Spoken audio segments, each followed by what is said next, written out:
말씀을 듣기 전에 한 번 더 기도하시겠습니다.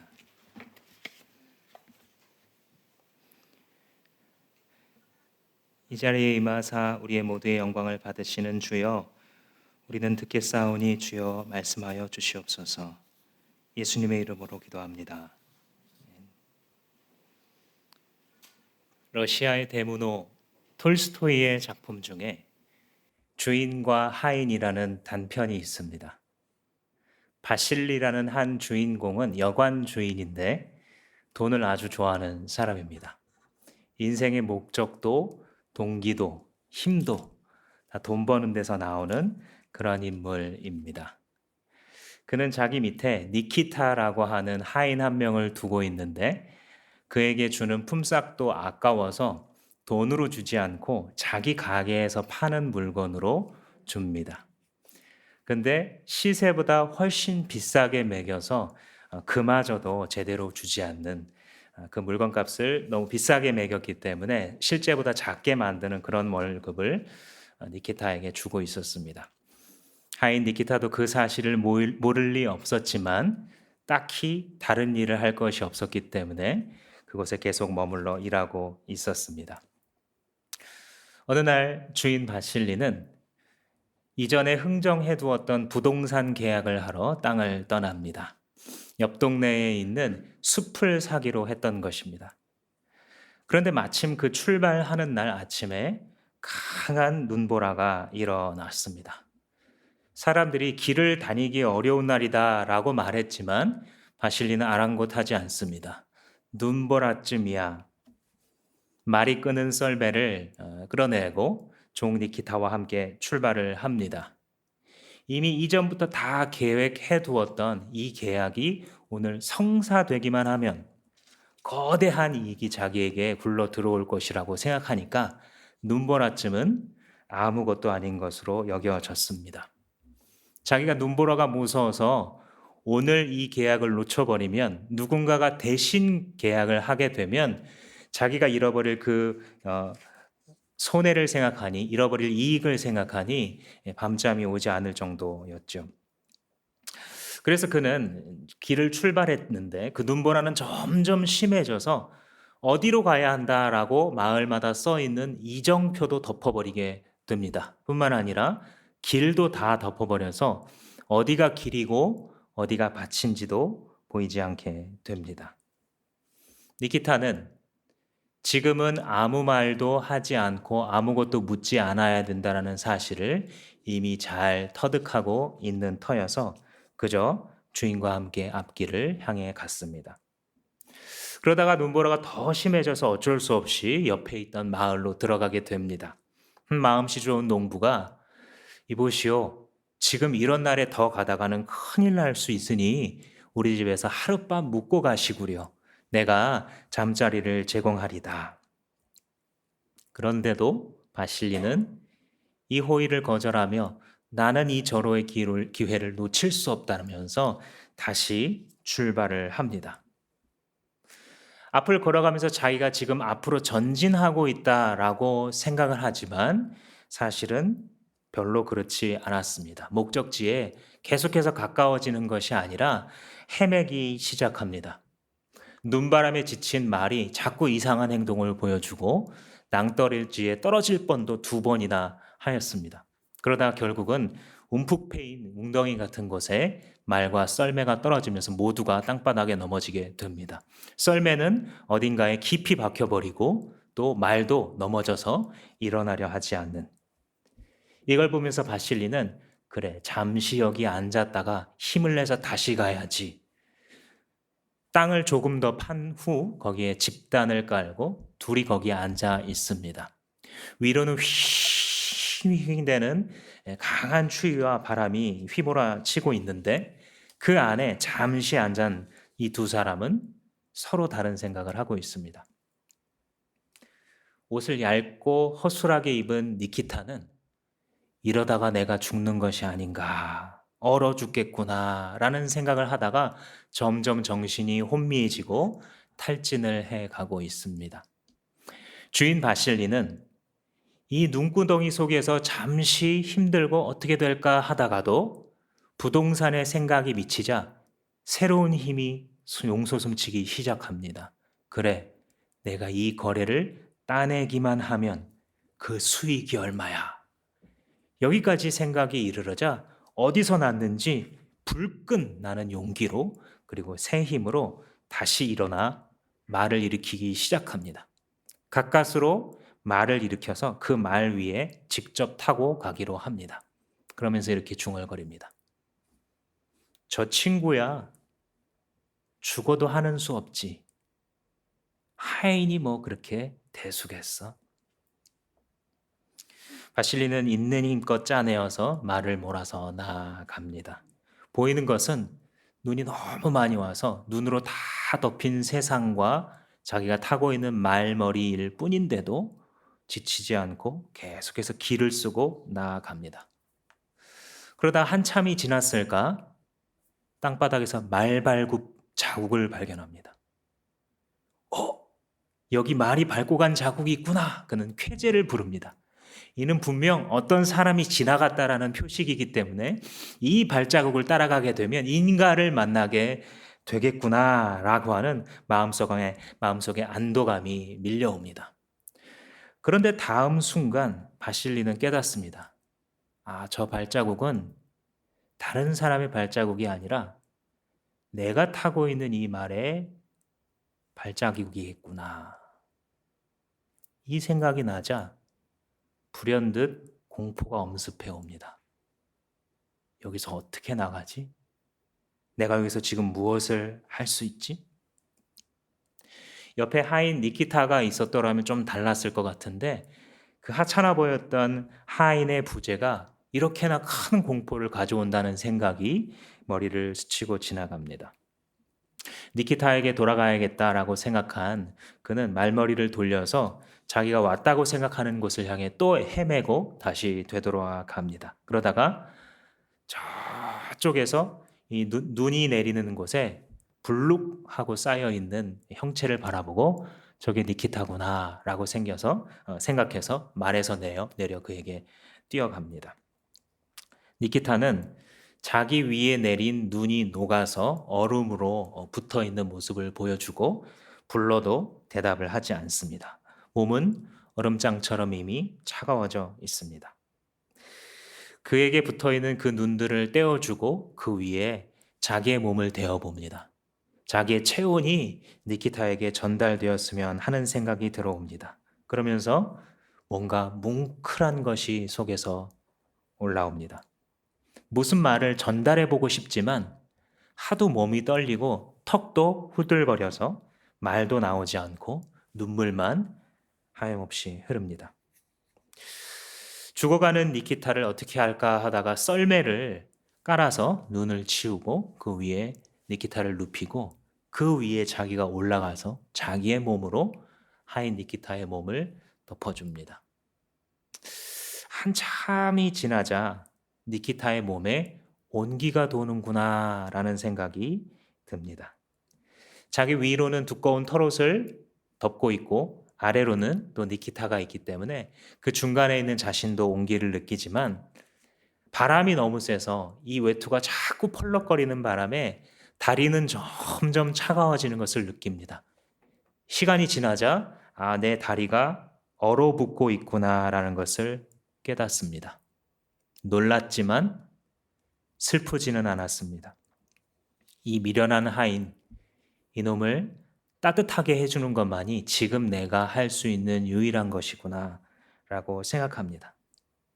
그때 그동안 경험해보지 못했었던 뭐라고 말할 수 없는 환희가 그의 가슴속 깊은 곳을 때립니다. 그러면서 그는 말합니다. 니키타가 살아있으니 나도 살아있다. 지난 날이 머릿속에 스쳐 지나가면서 그동안 자기가 중요한 것을 잊고 살아왔다는 것을 깨닫습니다. 바로 이것이 자기가 지금까지 살아오면서도 깨닫지 못했었던 본질이라는 사실을 하면서 결국 그는 죽어갑니다. 그날 밤 주인 바실리는 죽고 하인 니키타는 살아났고 이 하인 니키타는 좀 더 살면서 자기 가족들에게 용서를 구하고 또 아내의 잘못을 용서해 준다라는 내용으로 이 소설이 마무리되게 됩니다. 이 소설과 또 오늘 우리가 읽은 본문이 동시에 던져주는 질문, 그것은 본질이 무엇이냐라는 질문입니다. 우리의 삶에 있어서 뭐가 정말로 중요하냐라는 질문입니다. 우리는 살면서 때로는 이 질문을 너무 연기해 놓고 살아갑니다. 나는 왜 살지? 나는 무엇 때문에 살아가지? 나는 무엇을 위해서 어디를 향해서 살아가고 있는 것일까? 예수님께서 그 본질의 얘기를 오늘 하고 계세요. 두 가지 이야기, 에피소드가 기록되어 있는데 그 두 가지가 같은 메시지를 전달하고 있습니다. 즉, 껍데기와 본질을 구분하면서 살아가는 것이 예수의 길이고 예수 제자의 길이다라고 하는 것. 한 이야기씩 살펴보도록 하겠습니다.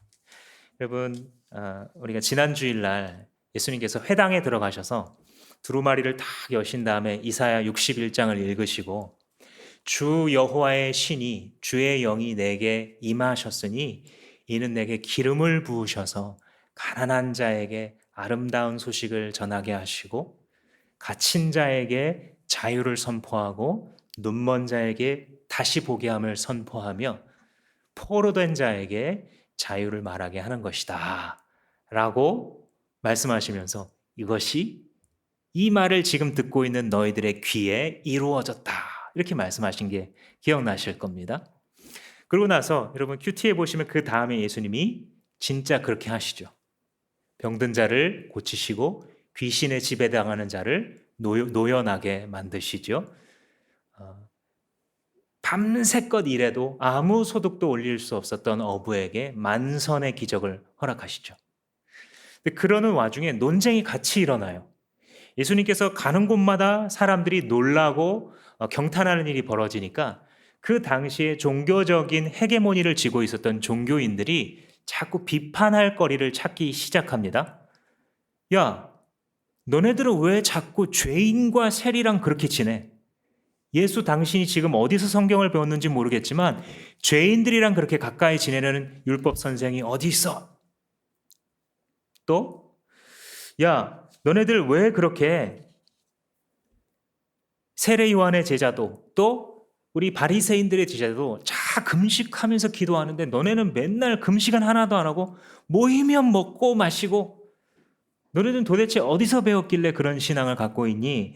라고 물어보면서 공격하고 비판합니다. 이게 같이 일어나죠. 예수로 인해 놀란 사람들, 예수로 인해 불쾌한 사람들, 이 정서가 같이 고조되기 시작하면서 오늘 본문의 사건이 이제 시작되는 겁니다. 첫 번째 사건은 밀 이삭 사건이에요. 제자들이 예수님과 함께 지나가다가 길가에 있는 밀밭에서 밀 몇 가지를 꺾어서 손으로 이렇게 비벼서 껍데기를 벗긴 다음에 그 밀을 씹어서 먹은 거예요. 여러분 혹시 날곡식을 씹어 먹은 적 있으세요? 저는 있습니다. 어렸을 적에 호기심이 많아서 그래 이 쌀이 밥이 되는데 이거 밥을 안 하고 먹으면 어떨까 하고 이제 입에 집어넣어 봤습니다. 오물오물 씹는데 첫 번째 충격은 잘 안 씹어지는구나 이 날곡식이라는 게. 그래도 굴하지 않고 계속 씹으니까 이제 나중에는 가루가 되죠. 그래도 계속 씹으면 이게 곡식이니까 아주 은은하고 고소한 맛이 나기 시작하죠. 그래서 다시 할 짓은 아니구나 하고 이렇게 뱉었던 기억이 납니다.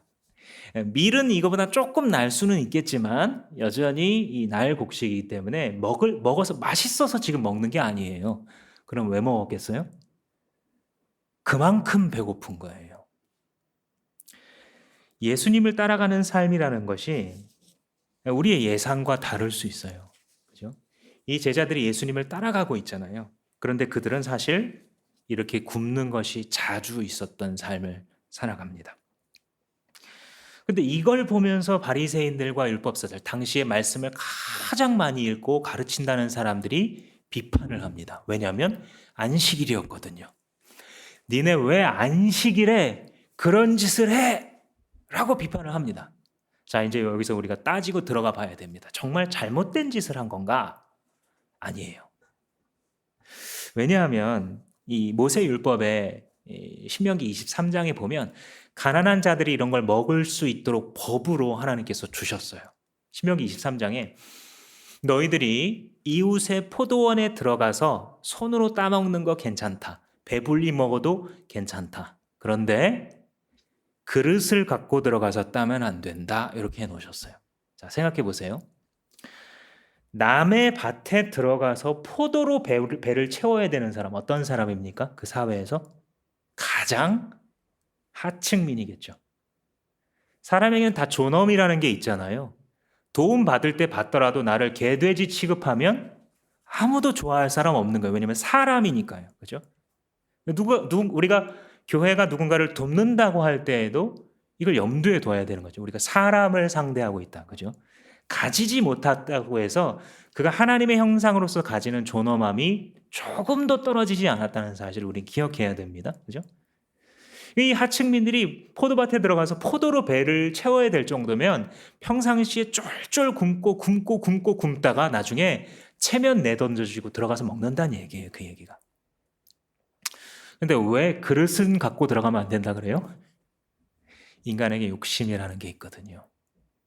하염없이 자기에게 필요한 것보다 훨씬 넘치도록 하나님이 여기 법에 먹어도 된다고 했어 하면서 긁어갈 사람들이 이 사람들이잖아요. 엊그제 뉴스를 보니까 서울의 한 60대 남성이 빵집에서 빵을 200만 원어치를 훔쳐갔대요. 그래서 도대체 어떻게 훔쳐가면 빵이 200만 원어치가 되나 했더니 여러 번에 걸쳐서 한 4, 50만 원어치씩 계속 가져간 거예요. 그러니까 쓸어간 거죠. 매대에 놔둔 거를. 붙잡았어요. 주인이 CCTV 달아가지고 경찰 관계 붙잡았는데 왜 그렇게 했냐 그러니까 용서해 달라면서 하는 말이 제가 생계가 곤란해서.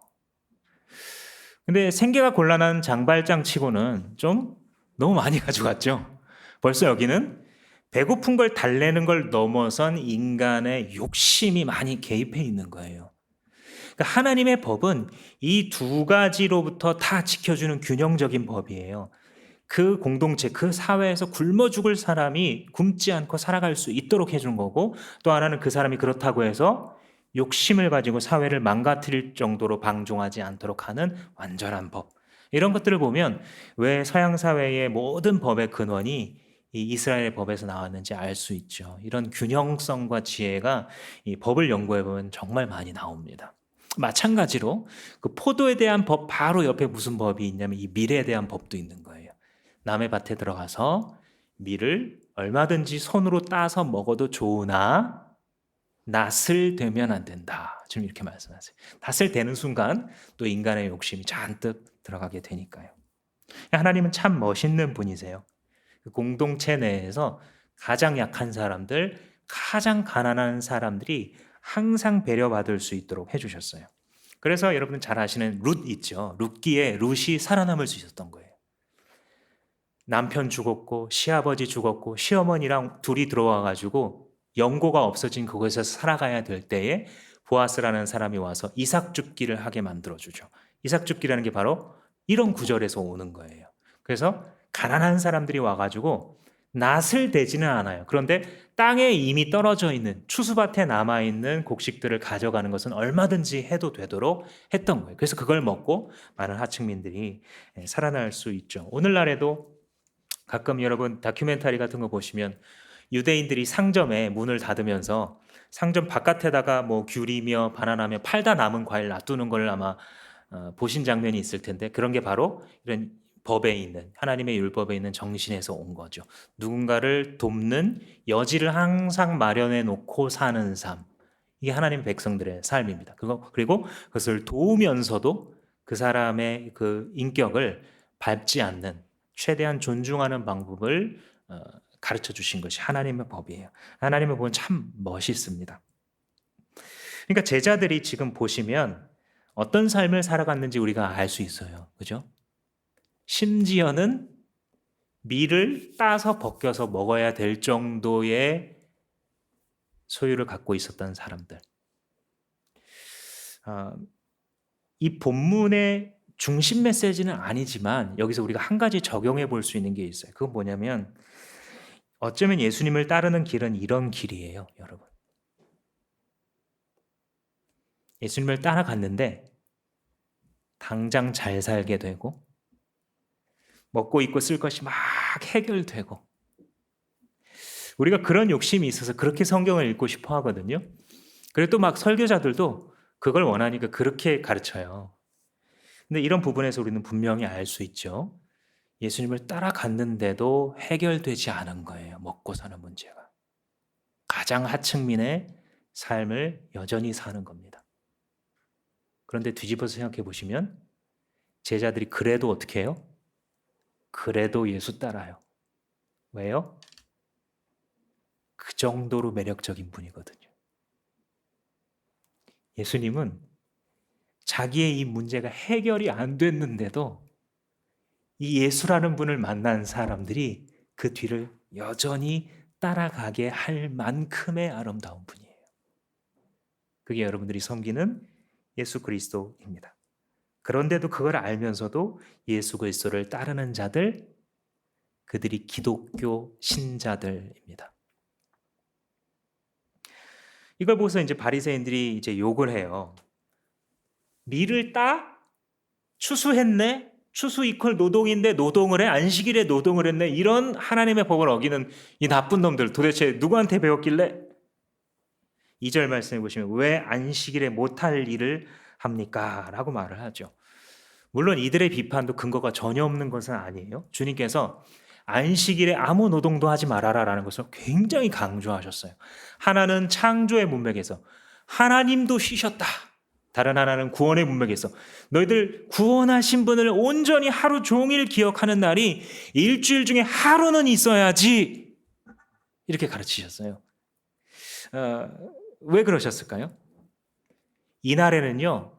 그러니까 밭을 간다는 건 사실 이 당시의 그 농경사회, 목축사회를 생각하시면 생계수단이잖아요. 더군다나 추수기에도 이 모세율법에 나와 있어요. 추수기에도 하루를 딱 쉬어야 돼요.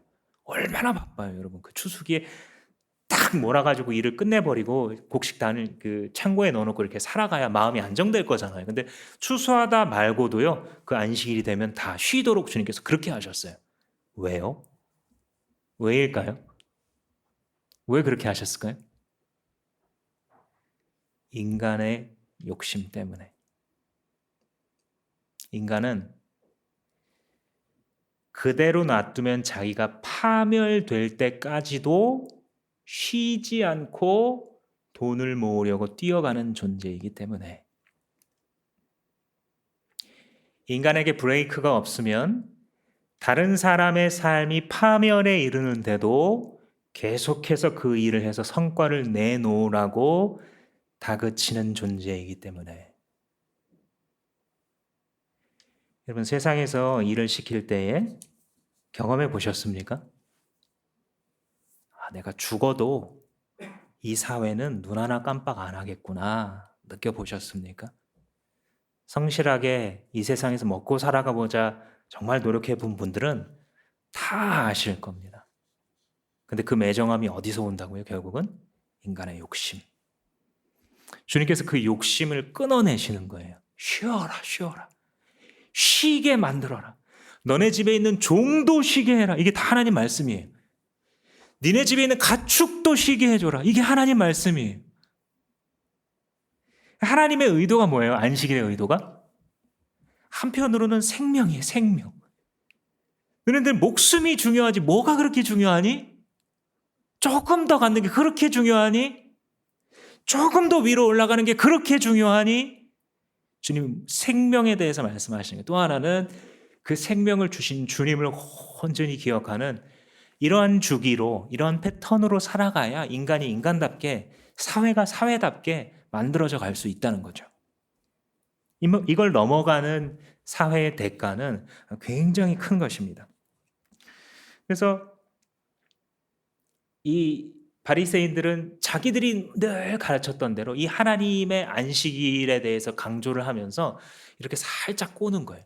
안식일의 규정이 있는데 너희들 지금 밀을 따먹었으니까 그것은 추수이고 추수는 안식일을 어긴 거야. 이 하나님의 법에 이유를 묻지도 따지지도 않고요. 지켰어 안 지켰어 이것만 묻는 거예요. 안식일 날 쉬었어 안 쉬었어 이것만 따지는 거예요. 왜 쉬는지, 왜 노동을 중단하는지, 그것은 결국 사람을 살리고자 하는 거거든요. 그러니까 예수님께서 딱 한마디로 대답하잖아요. 3절에 너희들 다윗이 한 얘기 못 들어봤어? 다윗이 한 얘기가 뭐냐면 막 쫓겨다니면서 자기랑 함께하는 사람들이 있는데 성전에 있는 그 제단에 바쳐진 빵이 있잖아요. 제사장만 원래 먹게 돼 있어요. 원칙은 율법에. 근데 그걸 그냥 먹잖아요. 먹고 부하들도 줘요. 왜요? 살아야 되니까. 제사장 떡이건 뭐건 먹고 살아야 되니까 사람이. 그걸 먹고 주는데 성경이 놀랍게도 전혀 비판하는 어조가 없어요. 성경이. 잘 판단했다 이렇게 말씀하시는 것 같은 거예요. 예수님이 너네들 다윈 이야기 못 읽어봤어? 하신 이 말이 그게 뭐냐면 얘들아 안식일 왜 만드셨니 하나님이? 안식일 지키는 거 좋은데 그 원인, 그 본질이 무엇이야? 라고 물어보는 거예요. 몇 해 전까지도 우리나라에 가끔 그런 뉴스 났죠. 불 났는데 소방차가 진입을 못해서 건물이 전소되고 사람 누구누구가 사상자가 났다. 그죠? 흔한 뉴스였어요, 이게. 왜냐하면 진입을 하는 그 도로에 불법 주차한 차들이, 비싼 차들이 있는데 이걸 부시면 아무도 책임 안 져주는 거예요. 소방관 개인이 소송을 당하는 거예요. 그 꼴을 몇 번 보고 나면 아무리 막 불타고 사람이 그러고 있어도 소방차가 진입 못하고 멀리서 물 뿌리는데 되나요? 이게 너무 말이 안 되니까 사람들이 이제 사회 운동을 하기도 하고 또 이제 위정자들이 받아들여서 선진국의 사례를 참고했죠. 선진국의 사례요? 가차 없죠. 사람의 생명에 걸려 있으면 아무리 비싼 차도 밀고 들어가도록 법적 보호를 해주죠. 왜요? 법을 위해서 사람이 있는 게 아니라 사람을 위해서 법이 있는 거잖아요. 사유재산 보호하는 거 물론 중요한 가치인데 어떻게 생명을 살리는 것보다 더 중요하겠냐고요. 하나님의 사람들이 이 사회 곳곳에 있으면서 자기가 할 수 있는 자기의 역할을 하면서 생명을 소중히 여기는 문화를 만들어가고자 할 때 그게 바로 예수님이 하시는 일을 하는 거예요. 뭐냐면 본질을 붙잡는 거죠. 본질이 뭐냐? 여기서 우리에게 중요한 것이 무엇이냐? 그래서 죄인들은 항상 이 주님의 법을 이용해서 자기의 위치, 자기 의의를 드러내려고 하지만 주님께서는 거꾸로 물어보세요. 그걸 왜 하는데? 너가 의롭고 칭찬받는다는 그런 일을 했는데 그걸 왜 했니? 무엇을 위해 했니? 본질이 무엇이니? 우리에게 계속해서 물어보세요. 두 번째 이야기는 손이 오그라든 사람입니다. 다른 이야기인데 똑같은 얘기를 예수님께서 하고 계세요. 손이 이렇게 오그라들었다. 옛날 성경에 손이 말랐다 그러거든요. 이게 무슨 병인지 정확히는 알 수는 없습니다. 그러니까 추측은 해볼 수 있어요. 예를 들어서 갈퀴손이라고 하는 이 현대의학의 이 증상이 있습니다. 이 척골 신경이라고 하는 어깨에서부터 이 새끼손가락으로 쭉 연결된 신경이 있는데 거기 어딘가가 마비가 되고 문제가 되면 이 손가락을 자기 마음대로 못 움직이는 거예요. 3번, 4번, 5번 손가락이 이렇게 안 움직이고 점점 못 쓰니까 위축이 되고 수축이 됩니다. 손이 이렇게 안으로 말려 들어가는 거죠. 뭐 이런 것도 있고 여러 가지 현대 병명들이 있는데 지금 이게 무슨 증상인지는 정확히 알 수는 없어요. 근데 분명한 건 뭐냐면 이 사람이 일은 못하는 사람이었겠구나는 알 수 있어요. 그죠? 노동을 못하는 거예요.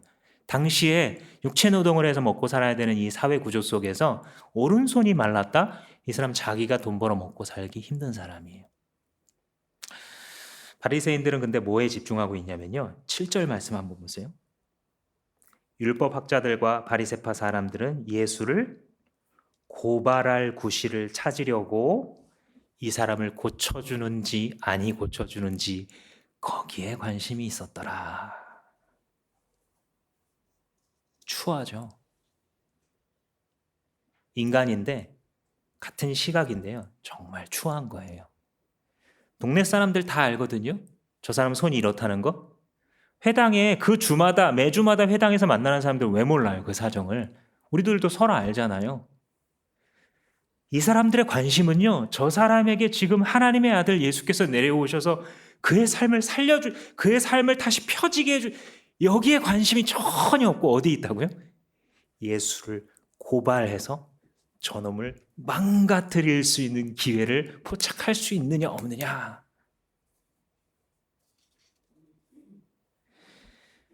바리새인과 율법사들은요, 이 성경을 제일 많이 읽은 사람들이에요. 그죠? 보통 웬만한 바리새인들이 이 성경의 대다수를 외웠을 것이라고 신학자들이 생각합니다. 최소한 모세오경 정도는 암송을 했을 것이라고 생각해요.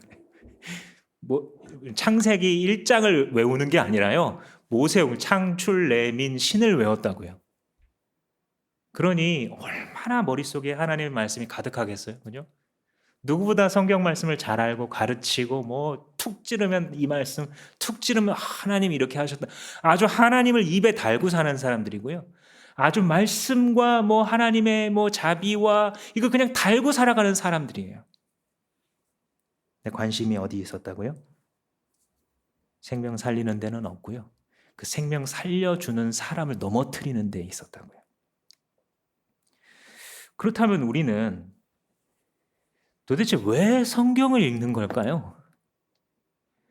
우리 모여서 예배 시간에 설교 시간이 제일 포션이 큰데 그렇게 많이 들어서 도대체 뭐 하려고 듣는 걸까요? 예수님은 물어보세요. 9절 말씀에 얘들아 뭐가 옳으니? 안식일에 선한 일을 하는 게 옳으니 아니면 악한 일을 하는 게 옳으니? 안식일에 이렇게 이제 먹고 살지 못해 죽어가는 사람 구해주는 게 맞니? 아니면 그냥 죽어가도록 내버려 두는 게 낫니? 뭐가 옳으니? 너네 뭐하러 성경 공부하니? 주님께서 물어보세요. 예수님께서 이 바리새인들에게 이 촌철살인 같은 그런 물음을 하셨지만요. 오늘 우리가 생각할 것은 이게 우리한테 주시는 질문이구나. 이걸 깨달아야 돼요. 그렇죠? 이 바보 같은 바리새인들 이게 아니라 주님이 지금 우리에게 물으시는 거예요. 얘야, 뭐가 중요하니?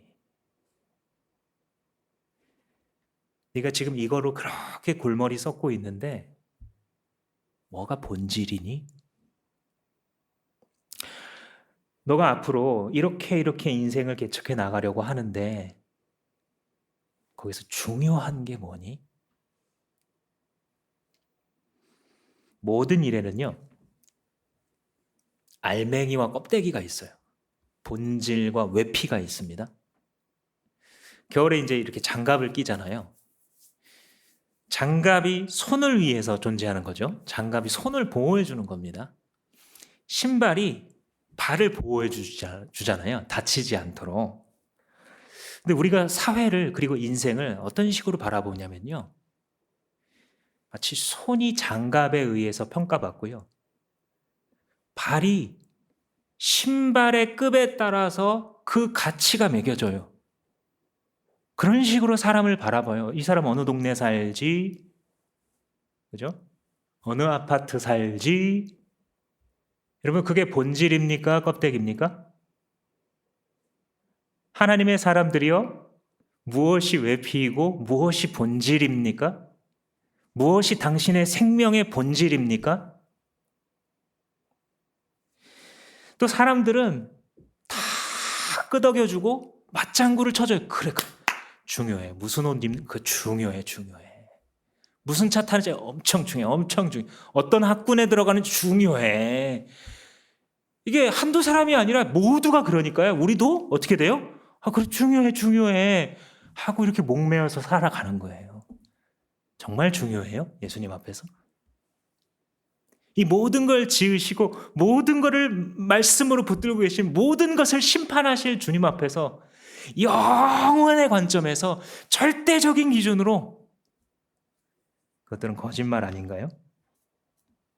서로 중요하다면서 입을 모아주고 고개를 끄덕이면서 우리는 그렇게 허망하고 추한 삶을 살아가는 것입니다. 11절 말씀 보시면요. 예수님께서 결국은 손을 이게 많은 사람 고쳐주잖아요. 고쳐줬는데 사람들의 반응 한번 보세요. 11절에. 그들은 화가 잔뜩 나서 예수를 어떻게 할까 하고 서로 의논하였다. 추하죠. 본질을 잃어버린 인생이에요, 이게. 그 자체로 어글리한 거예요. 왜냐면요, 본질이 떠나간 빈 공간에는 반드시 비본질이 채워요, 거기를. 반드시 껍데기를 붙잡게 돼 있어요, 우리는. 인간이 그렇거든요. 뭔가를 붙잡게 돼 있어요. 그러니 본질은 사라졌는데 원래 우리의 생명력과 힘과 지혜와 달란트와 이 모든 것들이 본질을 향하도록 지어졌는데 그 설계가 그렇게 되어 있는데 본질이 밀려나니까 비본질을 붙잡고 그렇게 살아가요. 근데 만족이 안 되잖아요. 그러니까 모두가 화가 나는 거죠. 모두가 목숨을 걸고 서로에게 덤벼들죠. 그러다 보니 그가 결정하는 것들, 그가 하는 말들, 보여주는 행동들을 보면 남들이 하는 거 보면 알아요. 아, 진짜 더럽다. 사람이 어떻게 저렇게 더럽냐. 그죠? 근데 그것이 본질을 잃어버린 우리의 삶이기도 한 거죠. 마땅히 그래 우리가 같이 성경 공부하고 주님께 기도했던 저 손이 오그라든 저 사람이 저 형제가 이렇게 됐다니 도대체 내가 지금까지는 안 믿었는데 저 예수가 누구시길래 저와 같이 저에게 새로운 삶을 허락해 주시는 분인가? 저분은 도대체 무엇을 가르치고 계시고 저분이 가르치시려고 하는 새로운 세상 하나님의 나라는 도대체 무엇일까? 기뻐 춤추며 물어보고 따라가서 제자가 되게 해달라고 그렇게 해야 되는데 얼마나 무섭냐면 이 비본질에 둘러싸인 삶이 얼마나 무섭냐면 예수님이 눈앞에 있는데도 안 바뀌어요. 하물며 우리겠어요? 이 사람이 예수님이 눈앞에 있잖아요. 제가 정말 자주 생각했던 거, 내가 예수님 시대에 태어났더라면 가가지고 막 예수님이랑 농담하고 막 질문하고 예수님이 하라는 거 다 외우고 얼마나 재밌었을까. 근데 아니라는 거잖아요. 예수님 눈앞에 있는데 말씀 제일 많이 읽은 종교인들이 전혀 변하지 않았다. 주님 앞에서 한번 여러분 질문해 보시기 바랍니다. 내 삶에 있어서 진짜 중요한 것은 무엇일까? 어떤 것들이 정말 중요할까? 하나님을 경험하는 삶, 이 상공부 훈련을 하다 보면 그런 대목이 나와요. 내 삶에 있어서 중요하다고 생각하는 것들을 단어로 적어보세요. 그러면 이제 적습니다. 그죠? 자기가 꿈꿔왔던 꿈, 어떤 진로, 그죠? 어떤 직장을 통한 자아실현, 뭐에 성공하는 거, 뭐 나의 건강, 뭐 가족, 뭐 행복감, 그죠? 이런 것들 막 적어가요. 근데 그러면서 뭐가 정말 중요한 것이고 어떤 것이 우선순위대로 놓여져야 되는지 어떤 삶을 살고 싶은지 그런 것들을 이제 막 훈련하게 되는데 여러분들 말씀을 들으시면서도 좀 이따가 기도하면서 그것들을 하나님 앞에서 점검해 보세요. 그리고 적어 보시면 훨씬 좋아요. 생각나는 것들 내 머릿속에 나 이거 중요시하는 것 같다. 이걸 정직하게 한번 적어 보세요. 생각보다 많은 사람들이 뭘 꿈꾸냐면요. 남부럽지 않은 삶. 이걸 갖고 있는 분들이 되게 많아요. 설 명절에 친척들하고 만났는데 꿀리지 않는 나의 삶. 그걸 꿈꾸고 또 꿈꾸는 거예요. 그렇게 자랑질 해대는 저 코를 눌러주고 싶은 거예요. 우리 애가 더 좋은 대학 들어가가지고 그냥 내가 사놓은 데가 더 많이 올라가지고 그냥 나도 좀 길을 피면서 남부럽지 않은 삶. 요 껍데기에 걸려 사는 경우가 굉장히 많죠, 우리들은. 그리고 그게 아니라고 하면서도 저도 순간순간 글로 예수님을 이렇게 보고 있지 않으면 그냥 그쪽으로 향해서 가는 관성의 지배를 받는 사람처럼 늘 사람들의 시선 속에서 살아가는 그 인생을 택하려고 하는 정말 바보 같은 모습을 보여줘요. 빨리 부해지려고 하는 것. 직장생활 해가지고 평생 해봤자 경제적 자유를 못 누려. 그러니 빨리 부해져야 돼. 자식들이 잘 되는 거, 계속해서 건강한 거, 뭐 다 좋아요. 다 좋은데 왜 건강하시려고 하세요? 왜 그렇게 몸을 아끼고 지키세요? 뭘 위해서? 참 예쁘다, 잘생겼다, 건강하다 칭찬받으시려고? 이 바리새인들이 보여주는 모습은 무엇이냐면 본질이 사라진 곳에 비본질이 있고 비본질에 붙들린 곳에 추함이 있구나. 추함은 우리로 하여금 자기 눈앞에 있는 하나님의 영광을 보지 못하게 만드는구나. 자기 앞에 하나님의 영광의 본체이신 예수 그리스도께서 서셔서 너 지금 잘못했으니 본질을 보아라 말씀해 주시는데도 보지 못하는구나. 우리는 여기서 가슴이 깨어져야 돼요, 주님 앞에.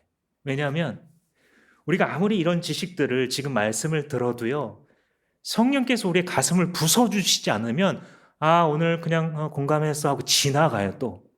그러나 성령께서 들어오시면 기름 부음이 임한 주 예수의 하나님 나라의 선포에 의해서 아무것도 아닌 제자들의 삶이 깨어지고 바뀌잖아요. 성령께서 임하시면 저게 본질이구나. 예수님께서 하려고 하셨던 그게 내 삶의 본질이기도 하구나 라는 것이 깨달아져요. 그럼 그게 뭐냐? 5절입니다. 5절에 예수께서 그들에게 말씀하셨다. 인자는 안식일의 주인이다. 이 인자가 예수님 자기 자신이잖아요. 안식일에 대해서 안식일 지켰느니 안 지켰느니 뭐 병을 고쳐도 되니 안 되니 먹어도 되니 이 말을 하고 있으니까 예수님이 뭐라 그러냐면 우리말로 번역하면 이거예요. 야, 내가 그거 만든 사람이야. 안식일 규정? 그거 내가 만들었어. 그렇잖아요. 모든 말씀의 저자이신 예수께서 이 법을 왜 만들었는지를 지금 가르쳐주고 있는 거예요. 그러면 우리는 어떻게 하면 돼요? 예수님을 따라서 삶을 규정하면 되는 거예요. 그럼 본질을 추구하는 삶을 자연스럽게 살아가는 겁니다. 그게 예수 제자들의 가장 큰 특권이에요. 안식일을 왜 만들었느냐? 예수님 다른 곳에서 말씀해 주셨어요. 사람이 안식일을 위해서 있는 게 아니라 안식일이 사람을 위해서 있는 거다. 사람 죽지 않게 하려고. 욕심 때문에 다른 사람 죽이지 않게 하려고 사람의 생명을 위해서 주님이 안식일을 만드셨다라고 하셨고요. 그건 사실 안식일 규정만이 아니라 모든 하나님의 말씀이 그래요. 예수가 보여주시는 하나님 나라의 본질은요. 그래서 한번 따라해 보시겠습니다. 생명사역. 예수가 보여주시는 하나님 나라의 본질 그리고 우리의 삶의 본질은 생명사역이에요. 동물들이 지나간 곳마다 그들이 먹고 열매를 밖으로 배출하잖아요. 그래서 동물들, 새들이 지나간 곳마다 거기서 이제 그 씨앗 때문에 이 움이 돋는 거죠. 새 생명이 기운이 돋는 거죠. 우리가 주님은 말씀을 먹었잖아요.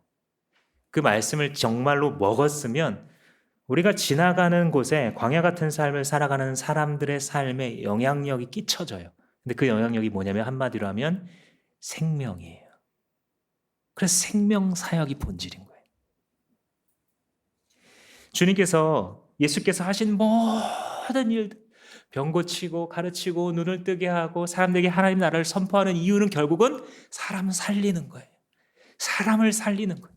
사람을 살리는 거예요. 실제 우리의 육체의 생명 살리는 것도 예수님이 귀중하게 취급하셨고요. 그것보다 더 나아가서는 우리의 영원한 생명을 살리기 위해서 예수님은 자기의 목숨을 나무에 다셨어요. 그래서 예수님의 모든 삶은 생명사역이에요. 그게 주님의 본질이었고 나도 예수님 따라가겠습니다. 예수께 매료되고 그 예수를 영접한 자들의 본질도 이거예요. 내가 걸어간 그 자리에 그 광야에 머물러 있었던 사람들에게 생명이 일어나는 거예요.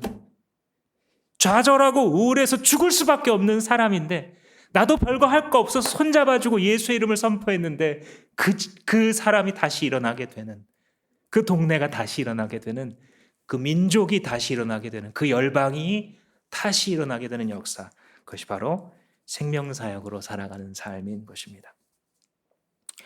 사랑하는 성도 여러분, 주 예수께서 주 여호와의 신이 내게 임하여 나로 가난한 자에게 아름다운 소식을 전하게 하고 눈먼 자를 눈뜨게 하고 갇힌 자를 자유케 한다라고 말씀하셨던 그 성령의 기름은 예수 안에서 여러분들에게도 부어졌으며 지금도 계속해서 부어지고 있습니다.